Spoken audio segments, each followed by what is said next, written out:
The Philadelphia 76ers made an unexpected move, sending James Harden and PJ Tucker to the Los Angeles Clippers for Robert Covington, Nicholas Batum, KJ Martin, and Marcus Morris Sr., along with some picks. While everyone is clamoring over the Clippers side of the mega trade, we'll be looking at it from Joel Embiid's perspective, because he now has a huge decision to make. Let's first talk about the biggest fact in all of this. Soon, Joel Embiid will be 30 years old, and as we all know, he has no championship or any significant success in the postseason that would put his name in the same conversations as other great centers like Hakeem Olajuwon, Shaq, Tim Duncan, and others. He definitely has the same or maybe even more talent and skill than every great player who's ever played the game. However, whenever comparing yourself to greats, you have to have the jewelry to back up your case. In this era of versatile big man, there's only one player at his position that rivals him, and that player is none other than Nikola Jokic. Jokic was sort of in the same spot as Embiid. All-time great talent, but didn't have much to show for it. That was until he won his first NBA championship in dominant fashion, officially stamping his name along with all the other great centers we just mentioned. And plus, Jokic did this at 28, which is also the same age that Michael Jordan won his first title. So it's not unusual to see a great player struggle to win a ring more than half a decade into their career. However, context matters. Embiid has had a plethora of great teammates and teams and just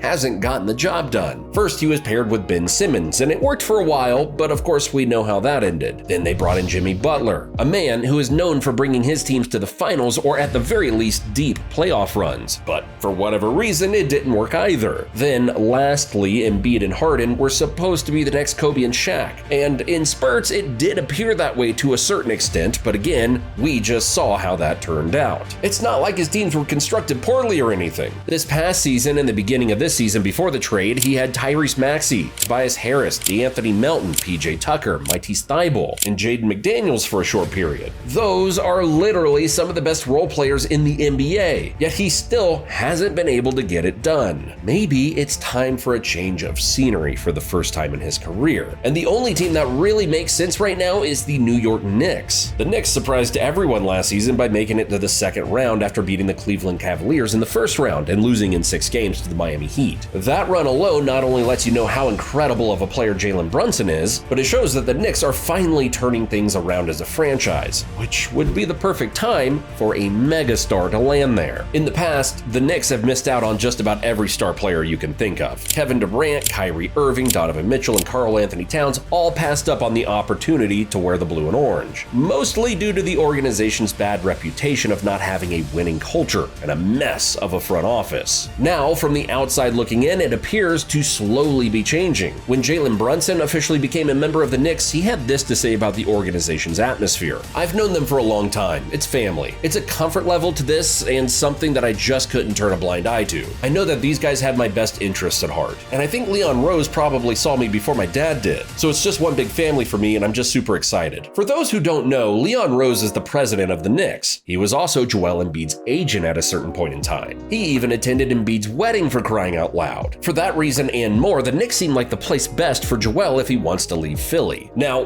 what would a trade package for the reigning MVP even look like? The ideal trade package that we came up with is sending RJ Barrett, Mitchell Robinson, Quentin Grimes, and a 2024 first-round pick to the Sixers for Joel. This is hands down one of the best trades the Sixers could possibly get. You could also swap Barrett for Randall, but I doubt the Sixers would want him since he's 28 years old and does not contribute to winning. RJ, Mitchell, and Grimes are all under the age of 26 years old with lots of room to grow. RJ is just 23 years old with a unique all-around skill set. He's still trying to find himself as a player, but he's been on a roll at the start of the season, averaging over 20 on great efficiency. Mitchell Robinson is someone who could be in the Defensive Player of the Year conversation. In his first 6 games this season, he's averaging right around 2 steals per game and 1.5 blocks. Plus, he's arguably the best defensive rebounder in basketball. Then you have Quentin Grimes, who's also 23 years old and has proved to be one of the best 3-and-D guards in the league, even solidifying himself as a top 10 perimeter defender last season. There's just no way you could pass up getting these 3 players and adding them with Tyrese Maxey and the other solid players on Philly's roster. Now, on the Knicks side of things, you would obviously have to move Julius Randle to another team due to spacing issues, which could get you a couple more solid pieces to the team, but moving him won't be a guarantee because we see teams like the Timberwolves and Cavaliers run 2 big lineups. Either way, whether you move Randle or not, that's still a very good roster. When it comes to depth, you would still have Josh Hart, Dante DiVincenzo, Hartenstein, Evan Fournier, Fournier, and Emmanuel Quickley, who could be excellent fits alongside Joel. I honestly don't think there's a better fit for him than the Knicks, because most other teams would have to completely tear down their rosters and depth just to get Embiid. For example, if the Miami Heat were to trade for him, they would have to give up Bam Adebayo and Duncan Robinson at the very least. The pairing of Jalen Brunson and Embiid would be the most interesting duo in the league. We saw how Brunson and Luka coexisted, so he has no problem playing with a superstar. Brunson is someone who can control the pace of games and take them over pretty much whenever he wants to. He isn't off to a crazy hot start as of late, but we know it's only a matter of time until he gets into his bag. But okay, we just explored the possibility of Embiid going to New York, so that means we also have to explore the possibility that he stays with the 76ers, which is actually most likely to happen. And I'm about to tell you why that is and why that may be the smartest decision he can make. Yeah, I know, I just went on a long rant about how great of a fit he is for the Knicks, and I stand by it. However, staying in Philly could potentially be even better. For starters, the Sixers still have a great roster. I don't get why everyone is making it seem like Embiid is playing with the 2018 Cavs roster. Let's start with Tyrese Maxey. He not only averaged 20 points per game last year, but he averaged 30 points per game in his first 4 games this season. Obviously, a small sample size, but nonetheless, the kid is a bucket. He is someone that they depended on heavily in last year's postseason, where he shot 40% from 3 and 90% from the free throw line, all while dropping his season average 20 points. He has proved he can ball out when it matters most. D'Anthony Melton also shot nearly 40% in the playoffs while playing great defense. He's without a doubt a top 10 3-and-D guy in the league. His defense has always been elite. Kelly Oubre Jr. is an interesting player. He's a streaky scorer who's averaged over 15 points per game over the past 4 years. He's solid on the defensive end as well, providing good length and the ability to be disruptive. Tobias Harris more than did his part in the postseason, averaging 15 points, shooting 36% from 3, and he made a lot of high-energy defensive plays that show just how much of a competitor he can be against the very best teams. And now the Sixers have Robert Covington, KJ Martin, and Marcus Morris Sr. after the Harden trade. I might sound crazy for saying this, but that, I think, is enough to get to the finals if Embiid steps up like a superstar should. He has the defenders to take care of the best guys on the opposing team. He has 2 scorers in Maxey and Harris who can score on all 3 levels. He has elite shooters to space the floor. And now he has a great head coach in Nick Nurse. I'm not trying to compare the two again, but Nikola Jokic's roster on paper isn't better than a lot of teams in the league. Yet, they're still the best team in the league. Other than Jamal Murray, they have no other real all-stars, just very good role players like KCP, Aaron Gordon, and Michael Porter Jr. If you want to be real, the Sixers are a better team than the Nuggets on paper. They have more depth and quality throughout the bench. So this notion that Embiid doesn't have any help anymore is, quite frankly, laughable. If he's a top 3 player in this league, then this is more than enough. But I am sure by the trade deadline, Embiid will be asking for extra help, or maybe the team just won't fit. Who knows? We'll just have to wait and see. But if they do make a move at the deadline, there are 2 trades in particular that would increase the chances of getting to the finals. Send Tobias Harris, Paul Reed, KJ Martin, and a first-round pick to the Chicago Bulls for Zach LaVine, and throw in Terry Taylor to make the money match up. A lineup of Tyrese Maxey, Zach LaVine, Kelly Oubre, Robert Covington, and Joel Embiid is a